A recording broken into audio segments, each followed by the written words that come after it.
Hello everyone, I am Priyanka Mishra. Welcome back to my YouTube channel. Students, आज की इस video में हम क्लास 10th पंजाब बोर्ड से चैप्टर नंबर 16 जिसका शीर्षक है ठेले पर हिमालय।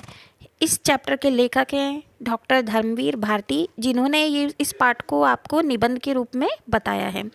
तो इस चैप्टर में आपको लेखक ने हिमालय के करीब ले जाकर उसका बहुत ही सुंदर चित्रण किया है। तो इसमें क्या क्या वर्णन किया है वो आप चैप्टर में पढ़ेंगे तो आपको समझ में आएगा। तो चलिए हम स्टार्ट करते हैं इसके क्वेश्चन आंसर्स। फर्स्ट क्वेश्चन जो है, निम्नलिखित पंक्तियों के आंसर दो पंक्तियों में लिखना है। तो फर्स्ट क्वेश्चन है, लेखक कौसानी क्यों गए थे? तो आंसर होगा हिमालय की बर्फ़ को बहुत निकट से, मतलब बहुत ही पास से देख पाने के लिए वो कहाँ गए थे? कौसानी गए थे।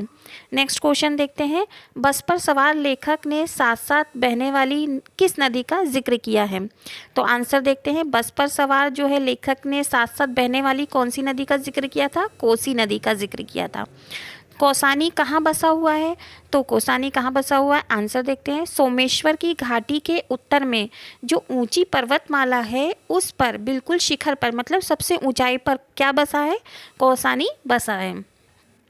नेक्स्ट चैप्टर देखते हैं, नेक्स्ट क्वेश्चन देखते हैं, लेखक और उनके मित्रों की निराशा और थकावट किसके दर्शन में से छूमंतर हो गई है? तो आंसर देखते हैं, लेखक और उनके मित्रों की जो थकावट थी और निराशा थी वो हिम का दर्शन करते ही वो क्या हो गई थी? छूमंतर हो गई थी हिमालय का दर्शन करते हुए। नेक्स्ट क्वेश्चन देते हैं, लेखक और उनके मित्र कहाँ ठहरे हुए थे? तो आंसर देखते हैं, लेखक और उनके मित्र डाक बंगले में ठहरे हुए थे।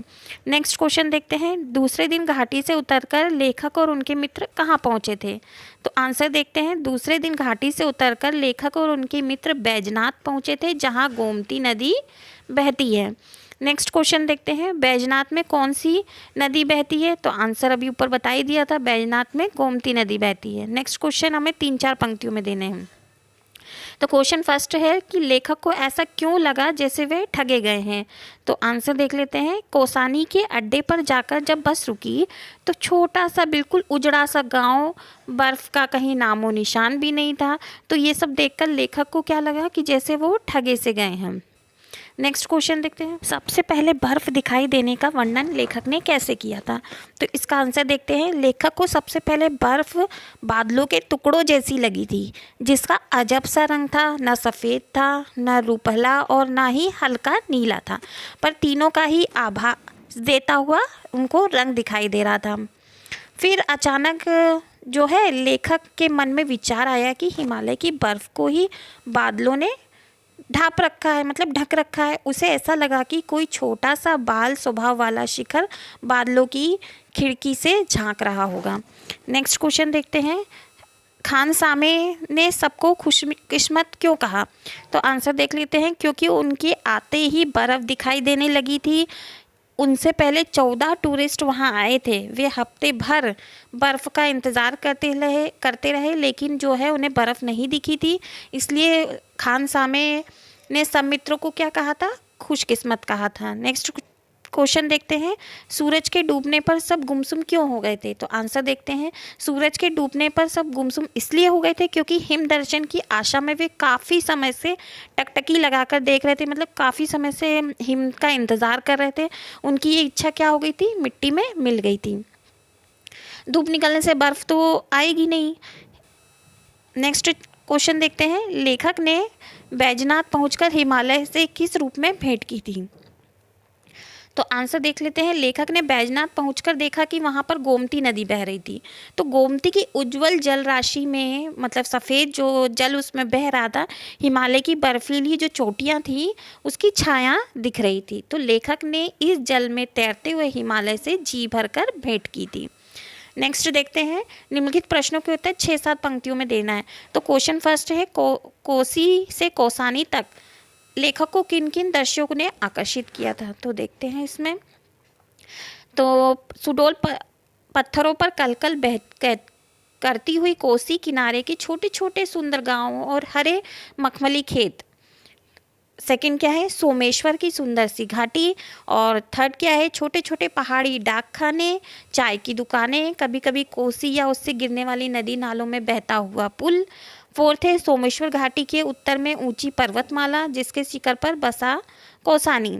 फिफ्थ है पर्वतमाला के अंचल में 50 मील चौड़ी कत्यूर की घाटी।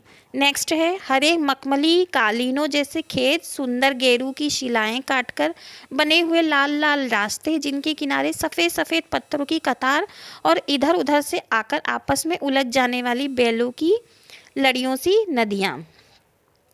और 7 है हरे खेत, नदियाँ और वन जो क्षितिज के धुंधलेपन में नीले कोहरे से घुल रहे थे। क्षितिज उसको कहते हैं जहाँ आसमान और धरती एक दिखाई दे, मिलती हुई दिखाई दे। तो नेक्स्ट देखते हैं बादल के एक टुकड़े के हटते ही हिमदर्शन होना, पिघलते केसर जैसा ग्लेशियरों में डूबता सूर्य, लाल कमल के फूलों जैसी बर्फ। कोसी से कोसानी तक के इन सभी दृश्यों को जो है लेखक को आकर्षित किया था। नेक्स्ट देखते हैं लेखक को ऐसा क्यों लगा कि वे किसी दूसरे ही लोक में चले गए। तो आंसर देखते हैं सोमेश्वर की घाटी से चलने पर उत्तर दिशा में जब लेखक को कोसानी दिखाई दिया तो उसने देखा कि सामने की घाटी में अपार सौंदर्य बिखरा हुआ था। पर्वतमाला ने अपने आंचल में कत्यूर की रंग बिरंगी घाटी क्या है छिपा रखी थी। 50 मील चौड़ी यह घाटी हरे मखमली कालीनों जैसे खेत, सुंदर गेरू की शिलाएं काटकर बने हुए लाल लाल रास्ते हैं जिनके किनारे सफ़ेद सफ़ेद पत्थरों की कतार और दृश्य इधर उधर से आकर आपस में उलझ जाने वाली बैलों की लड़ियों सी नदियाँ। इन सभी दृश्यों को लेखक ने क्या लगा उन्हें कि वो दूसरे ही लोक में आ गए हैं क्योंकि उन्हें वो दृश्य बहुत सुंदर लगा था। नेक्स्ट क्वेश्चन देखते हैं लेखक को ठेले पर हिमालय शीर्षक कैसे सूझा है। तो आंसर देखते हैं लेखक को इस शीर्षक को बिल्कुल भी ढूंढना नहीं पड़ा। क्यों? क्योंकि शीर्षक उनके मन में बैठे बिठाए तब आया जब वो एक पानी की दुकान पर अपने अल्मोड़ावासी मित्र के साथ खड़े थे। सभी ठेले पर बर्फ़ की सीलें लादे हुए बर्फ़ वाला आया। ठंडी चिकनी चमकती बर्फ़ से भाप उड़ रही थी। वे क्षण भर उस बर्फ़ को देखते रहे, उठती हुई भाप में वो खोए रहे और खोए खोए से ही बोले ये बर्फ़ तो हिमालय की शोभा है। और तभी जो है लेखक को ठेले पर हिमालय का शीर्षक सूझ गया था। संधि विच्छेद करना है नेक्स्ट में।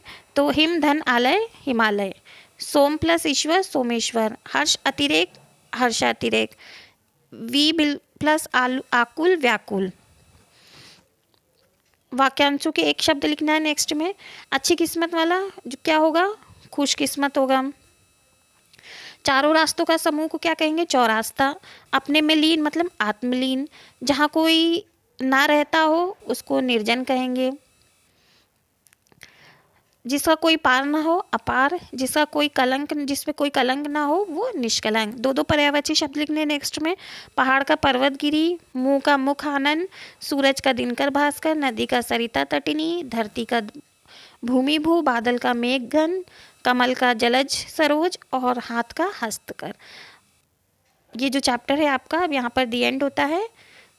नेक्स्ट वीडियो में नेक्स्ट चैप्टर के साथ मिलेंगे। अगर आपको हमारी वीडियो अच्छी लगती है तो प्लीज़ हमारे चैनल को सब्सक्राइब करिए और हमारी ज़्यादा से ज़्यादा इस चैप्टर को शेयर भी करिए। मिलते हैं नेक्स्ट वीडियो।